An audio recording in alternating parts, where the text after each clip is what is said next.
제가 말씀을 준비하며 다음 주일이 한마음교회 추수감사 주일인데 추수감사절은 교회마다 조금 시차가 있습니다. 이미 추수감사절을 지낸 교회도 있고 11월 셋째 주일을 정해서 가는 교회도, 미국의 추수감사절을 따라서 하는 교회도 있고, 저희는 전통적으로 10월 마지막 주일이나 11월 첫 주일을 추수감사주일로 정합니다. 아마 날짜가 좀 유동적인 건 지금은 이렇게 농사를 지어서 추수하지 않기 때문에 조금 더 효율적인 시간을 정해서 하는 것 같습니다. 성경엔 모든 남자는 1년에 3번 6월절, 77절, 초실절, 그러니까 애굽에서 노예 생활에서 건져주신 하나님의 은혜를 생각하며 감사의 제단을 쌓고, 애굽을 탈출해서 가나안 땅에 정착해서 가장 먼저 농사를 지어서 첫 수확을 얻어서 하나님 앞에 감사의 제단을 쌓고,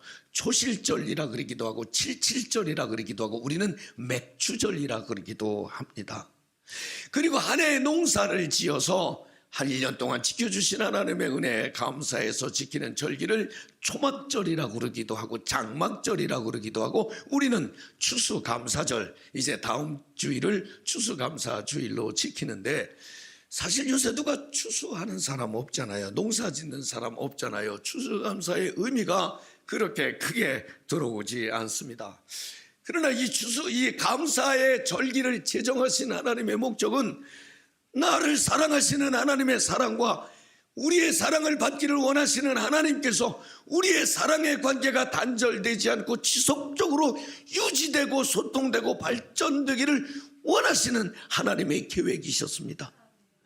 그리고 너희가 애굽에서 종살이하고 가나안 땅에 들어오기까지 광야에서 고생을 하고 들어와서 정착할 때도 어려웠지만 내가 너희에게 베풀어준 은혜를 가슴에 담고 잊지 말고 은혜를 헤아리는 삶을 살기를 하나님은 원하셨던 것입니다.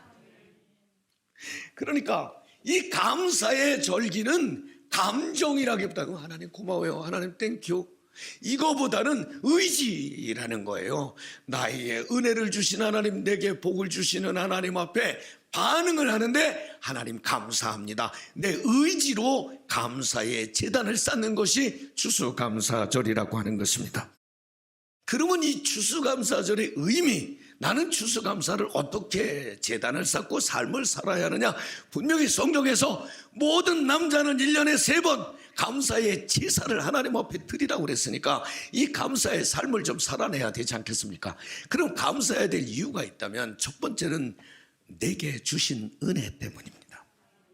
성경에 은혜라는 말이 가장 먼저 나온 것은 창세기 6장 8절입니다. 노아는 하나님께 은혜를 입었더라. 그래서 이 땅 심판할 때 노아는 망하지 않고 죽지 않고 살아났잖아요. 노아뿐입니까?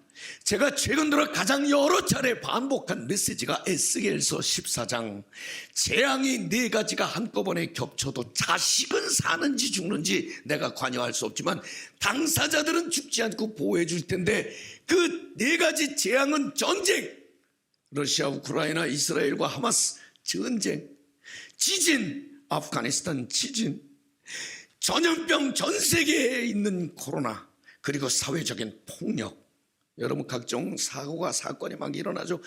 이 4가지가 한꺼번에 들이닥쳐도 자식은 몰라, 그러나 내가 그 당사자는 살려줄게 하고 약속한 사람이 다니엘서 14장에 보면, 에스겔서 14장에 보면 다니엘, 노아, 욥, 이 3사람은 하나님께 은혜를 입은 사람이었습니다. 왜 그랬습니까? 세상이 뭐라고 그래도, 환경이 어떻게 변해도 하나님을 섬기는 것과 하나님을 믿는 것과 하나님을 예배하는 것, 하나님의 사람으로 살아가는 것에 대해선 세상이 아무리 변해도 막아도 방해를 해도 그렇거나 말거나 하나님 앞에 서 있었기 때문에 은혜를 입은 사람이었습니다. 여러분, 제가 조금 전에 창세기 3장에 아담 얘기를 했습니다. 배신했습니다. 하나님과 약속을 깼습니다. 자기도 알았습니다. 창피해서 숨었습니다. 그런데 하나님께서는 다시 그에게 은혜를 베풀어 주시어서 가죽옷을 입혀서 부끄러운 곳을 가리셨다고 그랬습니다. 그의 아들 가인, 하나님이 가인의 제사를 받지 않았다고 그랬습니다. 그는 쫓겨나서 살 수밖에 없었습니다. 그런데 그에게조차 하나님은 다른 사람이 해치지 못하도록 그에게 증표를 주어서 그가 보호받는 은혜를 하나님은 허락해 주셨습니다. 에녹은 죽지 않고 휴거되는 은혜를 입었고요. 믿음의 조상 아브라함은 하나님이 그저 무슨 이유가 있어서가 아니라 그냥 그를 부르셔서 믿음의 조상으로 불러주셨고, 그의 아들 이삭, 그의 야곱 대를 이어서 복을 주셨는데, 야곱은 창세기 33장에서 하나님의 은혜로 내가 많은 자식을 얻었습니다. 하나님, 지금도 내가 하나님께 은혜 입기를 원합니다. 여러분, 저를 한번 따라합시다. 하나님, 지금 내가 하나님께 은혜 입기를 원합니다. 아멘. 하나님은요, 때마다 급하고 위험하고 막 그럴 때라도 출애굽할 때에, 그때 애굽의 산파들에게 하나님은 은혜를 주셨다고 그랬습니다. 하나님은 출애굽기 33장 19절에 나는 은혜 줄 자에게 은혜를 주고 긍휼히 여길 자에게 긍휼을 베푸느니라. 여러분, 무엇보다 우리가 은혜 받은 사람 아닙니까? 죄와 허물로 구원받을 수 없는 사람들인데 독생자 예수님 우리에게 보내주시고 그냥 믿기만 하면 죄를 사해 주시고 구원의 기쁨을 허락하셨고 천국 백성 삼아 주셔서 하늘나라의 시민권을 가지고 이 땅을 살도록 은혜를 주시지 않았습니까? 성도는 은혜 안에 있습니다. 성도는 은혜 위에 서 있습니다. 성도는 은혜 속에서 살아가는 것을 나는 믿습니다. 그래서 사도 바울은 고린도전서 15장에서 내가 나 된 것은, 오늘 내가 김승용 된 것은 김승용의 실력이나 능력이나 재능이나 인맥이 아니고 하나님의 은혜래. 오늘 여러분 이곳에 와서 예배를 드릴 수 있도록 하나님이 복을 주셨다면 그것은 하나님의 은혜인 것입니다. 여기서 은혜에 대한 얘기를 조금 살펴볼 필요가 있습니다. 언제부턴가 진보 신학자들이 본회퍼, 독일의 유명한 신학자, 고백교회 담임 목사였던 유명한 신학자 본회퍼, 요즘은 또 태극기 들고 다니는 사람도 본회퍼 얘기를 많이 하죠. 그 본회퍼 목사님이 이런 얘기를 했습니다. 교회가 사회적인 영향력을 잃어버린 이유가 무엇인가? 그것은 한마디로 얘기를 하면 값싼 은혜를 외쳤기 때문이다. 용서를 말하지만, 용서를 가르치지만 회개 없는, 삶이 변화되지 않는 용서를 교회는 말하고 있고, 참된 신앙 고백이 없는 형식적인 세례를 베풀고 있고, 하나님과 나 사이에 진정한 교제가 없는 성만찬에 그저 형식으로 참여하고 있고, 십자가가 없는 은혜, 희생이 없는 제자도, 그리스도를 닮아가기를 원하냐고 물으면 아멘, 그리스도를 따라 살기를 원하냐고 물으면 아멘. 그렇지만 희생을 거부하고 헌신을 거부하고 축복받기를 원하냐고 물으면 아멘 하지만 그리스도처럼의 삶은 거부하는 값싼 희생이 교회와 성도가 사회적인 영향력을 잃은 근거라고 말하고 있습니다. 여러분, 하나님의 은혜는 귀한 것입니다. 얼마나 귀하냐면 당신의 아들 독생자를 버리시기까지, 희생하시기까지 하시면서 내게 베풀어 주신 소중한 은혜인 것입니다. 여러분, 이 은혜 때문에 하나님께 감사할 수 있기를 소망합니다.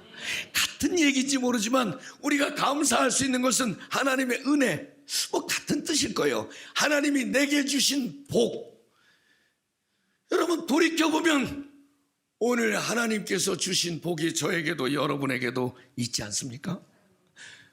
여러분, 이 좋은 계절 가을에 이 푸르른 단풍이 탁 지는 이 계절에, 지금 전쟁 나서 전쟁터에서 수십만의 젊은이들이 지금 긴장하고 죽어나 자빠지고 있고, 지금 이스라엘하고 하마스하고 거기 지금 그 사람들 어떻게 한대요? 그냥 폭격하면 다 죽을 텐데, 들어가면 또 많이 죽을 텐데, 현재도 5천 명이 넘고, 그러다 보니까 지진 아프가니스탄에서도 수천 명이 지진 나서 죽었는데 거긴 뉴스거리도 되지 않고 있고 곳곳에서 각종 사고와 사건이 일어나고 있는데 여러분 여기 이렇게 예배 드릴 수 있는 것 이거 축복 아닙니까?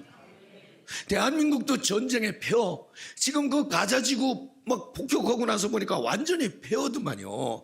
대한민국도 6.25 전쟁 겪으면서 그랬었다고 그러잖아요. 제가 6.25를 치르지 않아서 저는 잘 모릅니다. 그랬던 나라가 지금 여러분 이렇게 잘 사는 나라 세계 12위 경제 대국 군사력으로는 6위라고 그러고 반도체 IT 산업으로는 세계 1위라고 그러죠. 한류라고 그러죠.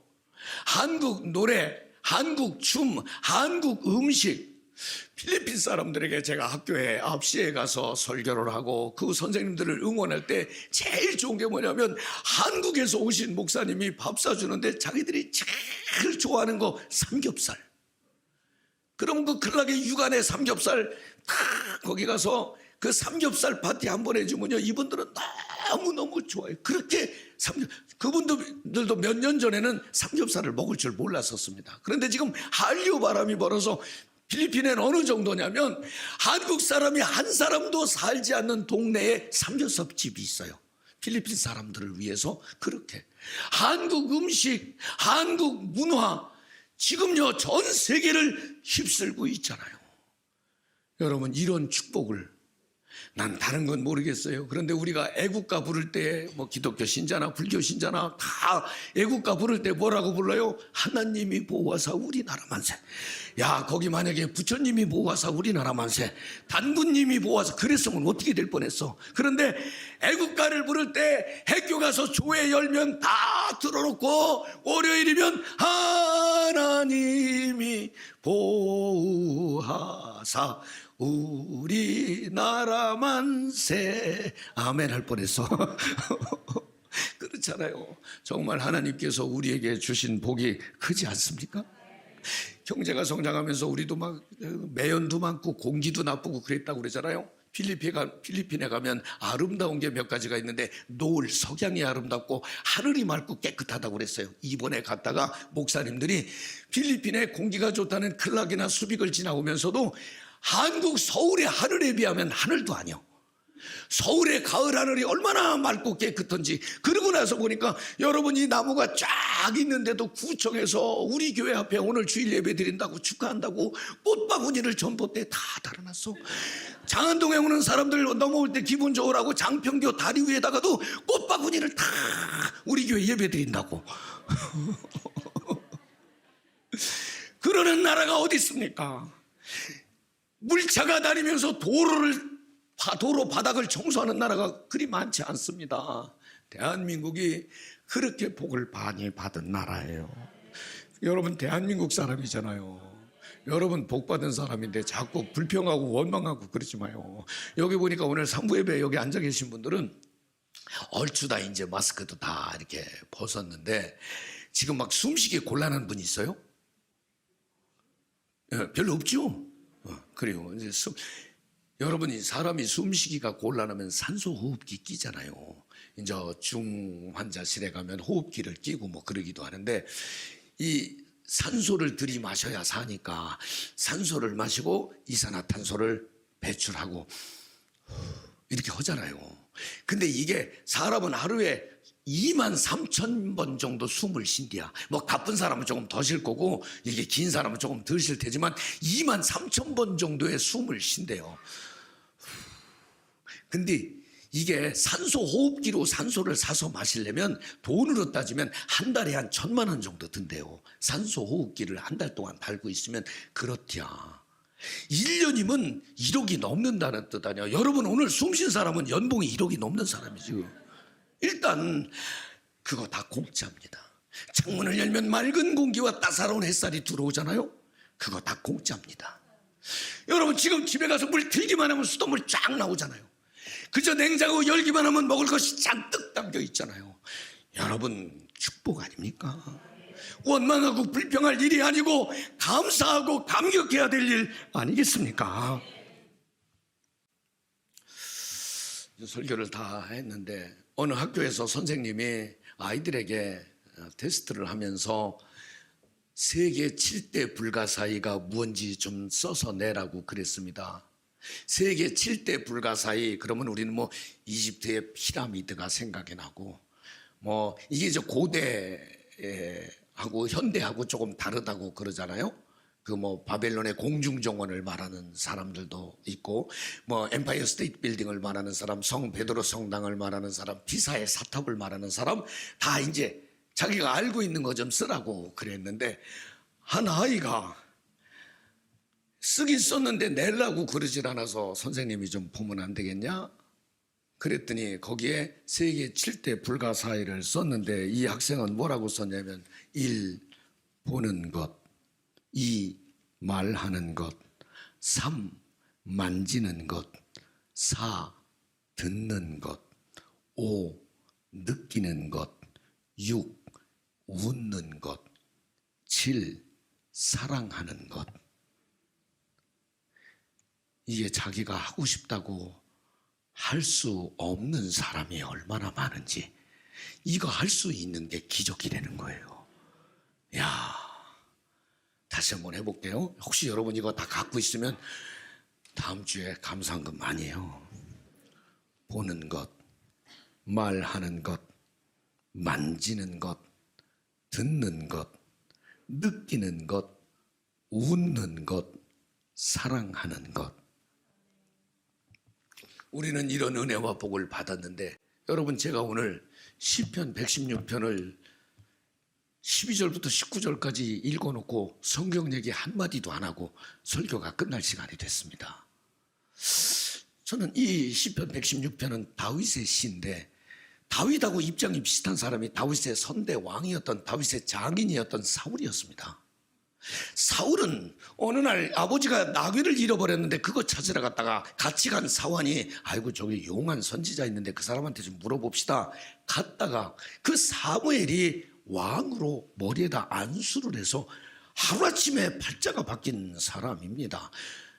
여러분, 그런 은혜, 그런 축복이 어디 있습니까? 다윗도 사무엘 선지자가 사울 이후에 왕을 하나님이 세우라는 말씀을 듣고 이새의 집에 갔다가 7명의 아들들을 다 봤는데 마음에 안 들어서 또 그랬더니 양치러 나간 막내 아들, 그죠? 소개하기에도 조금 부족한 아들이 있다고 그랬습니다.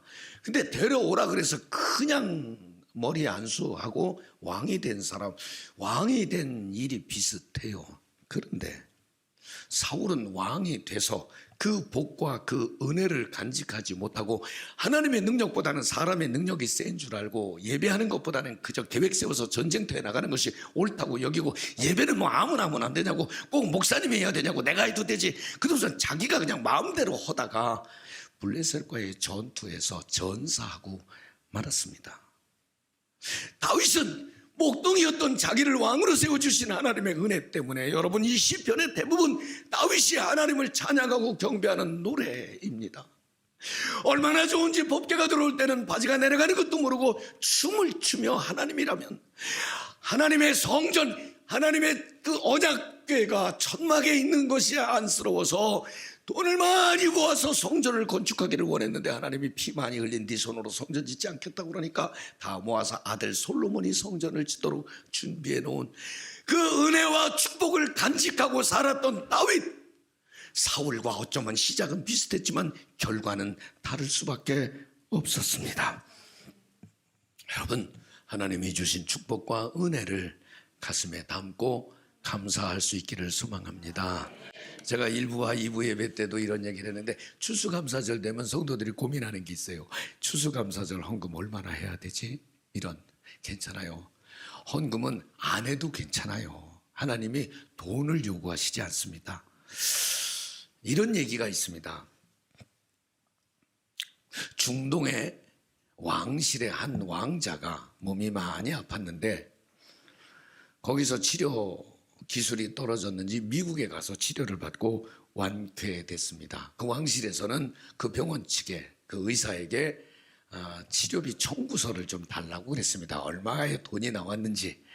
병원 측과 의사는, 야, 이게 나와서 참 좋은데 얼마를 받아야 하나, 한 1,000불 정도 이렇게 받으려고 그랬더니 중동의 왕실인데 이럴 때 좀 더 받아서 우리 병원도 좀 유익해야 되지 않겠냐. 5천 불 정도. 그랬더니 간호사 한 사람이 왕자님인데 우리 한 10,000불 정도. 그러니까 이분이 의사가 고민이 돼서 자기네 교회 담임 목사님한테 전화를 했습니다. 그분은 중동에서 선교사를 마치고 담임 목사로 오신 분이 계세요. 중동 사정을 잘 아니까 목사님 지금 이런 상황인데 청구서를 얼마짜리를 보내는 게 좋겠습니까? 물었더니 목사님이 중동 왕실은 자신들의 지위나 체면이나 자존심을 중요하게 생각하니까 금액을 쓰지 말고 그저 왕실의 결정에 따르겠습니다. 이렇게 해서 보내라고. 그래서 그렇습니까? 그래서 금액 쓰지 않고 왕실의 결정대로 저희들은 받겠습니다. 그랬더니 얼마가 왔냐면 75,000불. 생각했던 것보다 75배가 더 온 거죠. 너무 좋아서 이분이 목사님에게 전화를 했습니다. 목사님, 역시 목사님 말씀이 맞았습니다. 이분이 이렇게 많은 돈을 보내왔습니다. 목사님 참 감사합니다. 주일날 뵙겠습니다. 그리고 전화를 끊었습니다. 토요일날 등기가 하나 왔습니다. 교회로부터 담임 목사로부터 온 등기였습니다.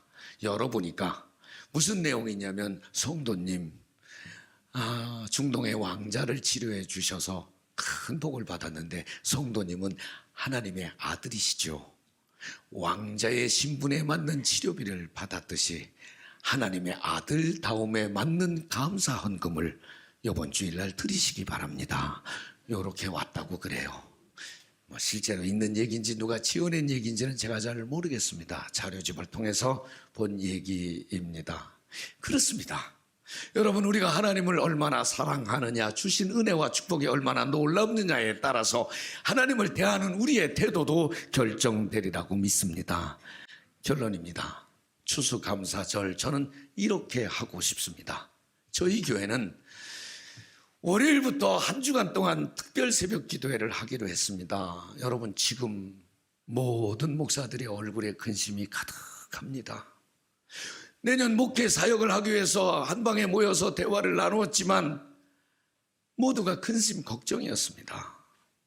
왜냐하면 성도들이 영적으로 너무 힘들어하고 지쳐있고 회복할 기미가 보이지 않고 노래를 불어도 춤을 추지 않고 비리를 벌어도 곡을 하지 않는 이런 시대가 된 것에 대해서 안타까워하고 있습니다.